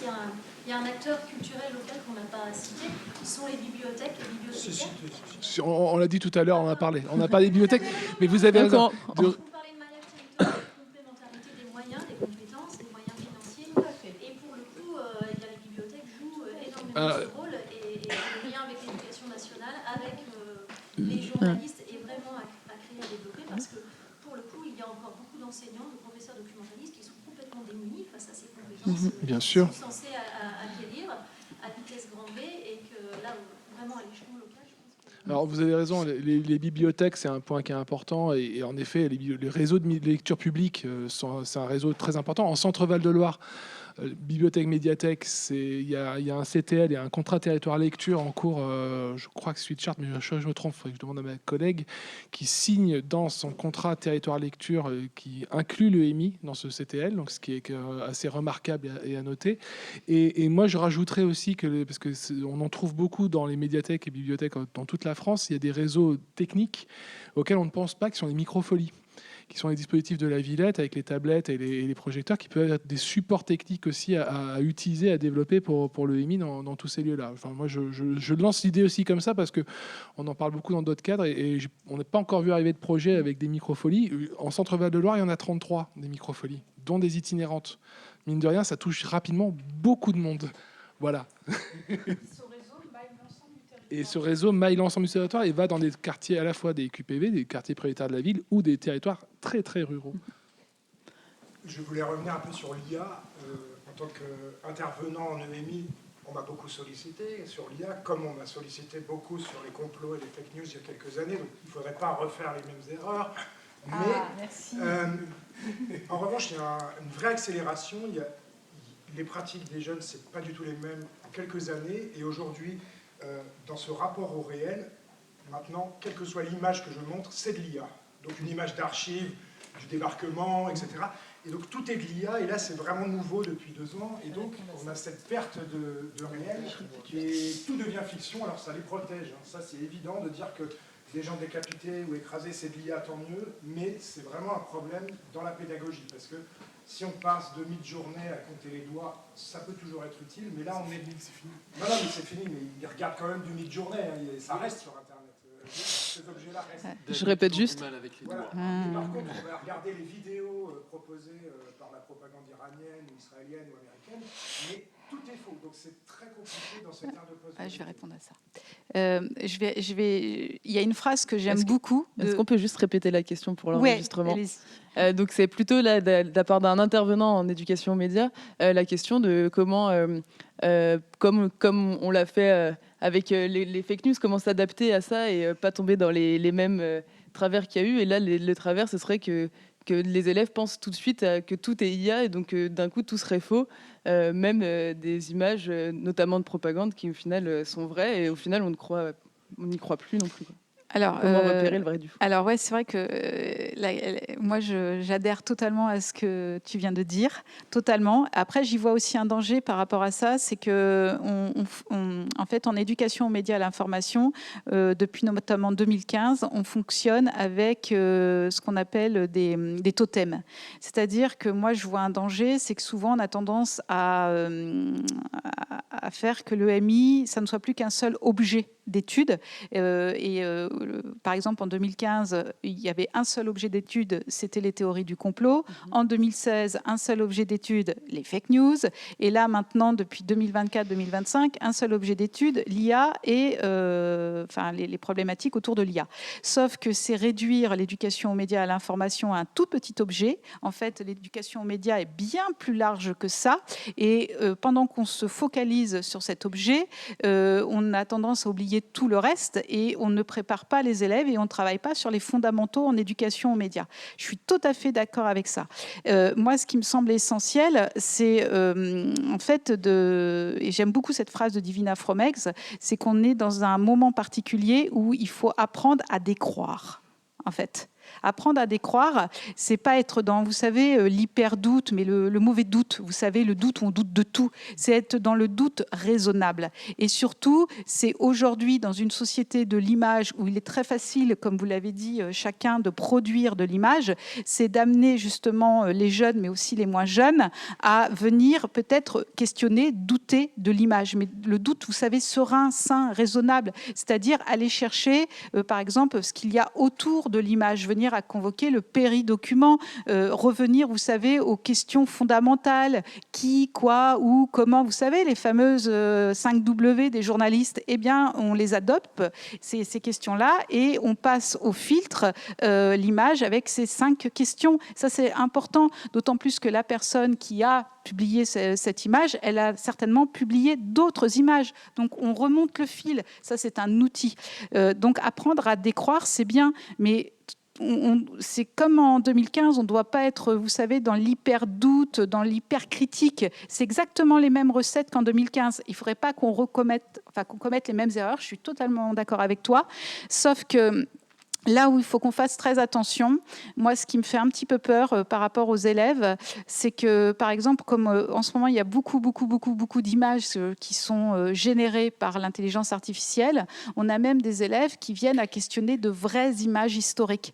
Et typiquement, là, en classe, notamment en cours d'histoire-géographie, en cours d'histoire, on a des élèves qui viennent à douter, mais mauvaisement, par exemple, d'images de la Shoah, qui viennent à re-questionner l'histoire. Donc là, en fait, il y a un vrai danger de réécriture de l'histoire et on glisse gentiment aussi vers des propos révisionnistes, en fait. Là où il faut faire très attention aussi, c'est dans ce qu'on donne à faire aux élèves avec l'IA en éducation aux médias. C'est-à-dire que là où moi je vois un danger aussi, c'est que j'alerte les enseignants sur l'éthique, la déontologie. Ça ne sert à rien aussi de produire du contenu alors qu'on peut produire du vrai contenu avec les élèves. Typiquement de l'image, avec les images, enfin des images d'actualité. Il vaut mieux en faire de vraies images, amener les élèves à produire de vraies images d'actualité plutôt qu'ils convoquent l'IA et qu'ils viennent à nourrir ce magma informationnel, ce qu'on appelle le slop, c'est-à-dire que les élèves ont accès à énormément de contenu médiocre en ligne et résultat, ils ne savent même plus le vrai du faux contenu. Revenons vraiment aux fondamentaux et il faut vraiment travailler sur les preuves, la notion de preuve, parce que tout à l'heure, on parlait de l'esprit critique et dans l'esprit critique, il y a à travailler avec les élèves sur l'échelle des preuves. Et vous savez qu'il y a différentes échelles de preuves, enfin différentes preuves dans ces échelles. Et là, ça, c'est quelque chose qui est un incontournable et sur lequel on doit travailler avec les élèves, en fait. Très rapidement, parce qu'on va devoir conclure. Très rapidement, dans l'appel à projet EMI du Centre Val-de-Loire, toute la création de fausses informations, ça ne passe pas. Je le dis clair et net. Bon entendeur, voilà. On n'accepte pas ce genre de projet parce que c'est pas ça le but de cet appel à projet. Je préfère le rappeler parce que chaque année on en a. Créer des fake news voilà. Pour prémunir. Et par rapport aux images d'archives et à tout ça, justement c'est là que je pense que la culture a aussi un rôle à jouer. Que le rôle de la culture, c'est de rappeler aussi l'histoire de l'art, l'histoire de la culture et être cultivé, c'est justement avoir cette connaissance historique. Et là on en reviendra aussi à ce qui était au tout début de cette table ronde, qui était la question de la science, et rappeler que l'histoire est une science, et c'est pas une opinion, c'est une science, l'histoire, et que tout ça est documenté et une recherche. Et cet esprit critique doit aussi revenir à ces sources qui sont les sources scientifiques. Eh ben, merci beaucoup. Pour clôturer, on voulait juste vous faire écouter aussi ce qui est fait ici aux Assises.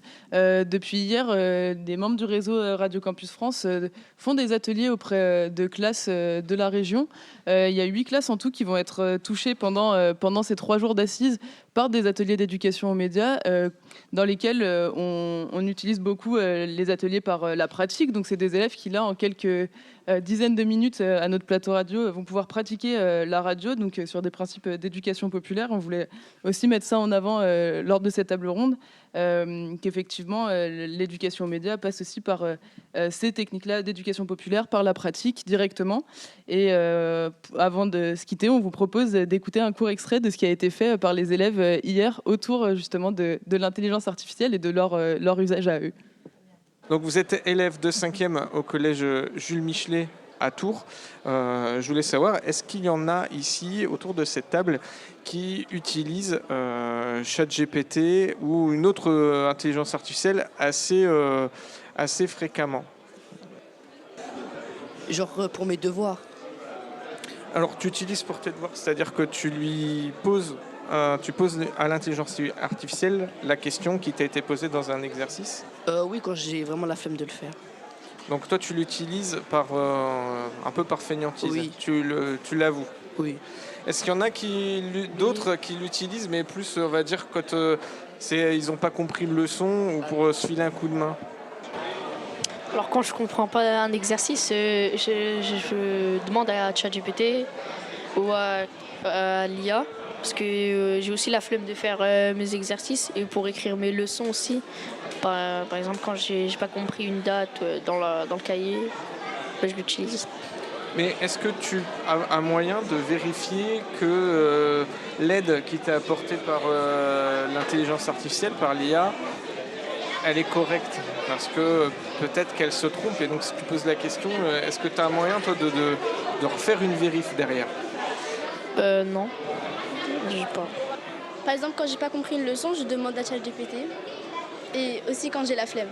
Et en fait, quand tu n'as pas compris une leçon, tu demandes à ChatGPT. Et en fait, qu'est-ce qu'il produit? Il reproduit une autre leçon, en fait. Et il reproduit, c'est quoi? C'est du texte, des schémas? Non, par exemple, quand j'ai une leçon, je lui envoie et je lui demande de m'expliquer plus facilement pour que je comprenne plus rapidement.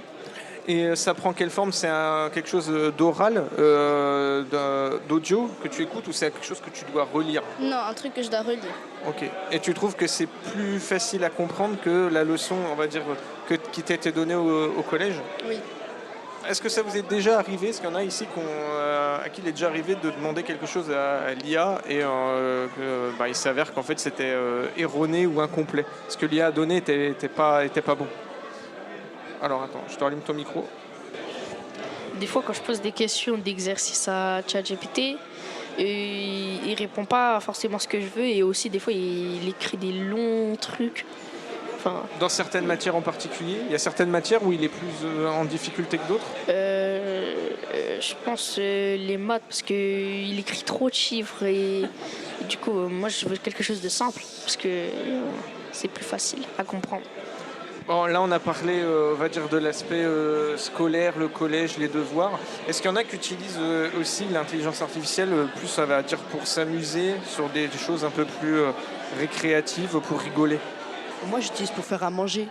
Par exemple, pour une recette, je lui demande. Moi, des fois, je l'utilise parce que ça m'amuse et je lui demande de faire des images amusantes.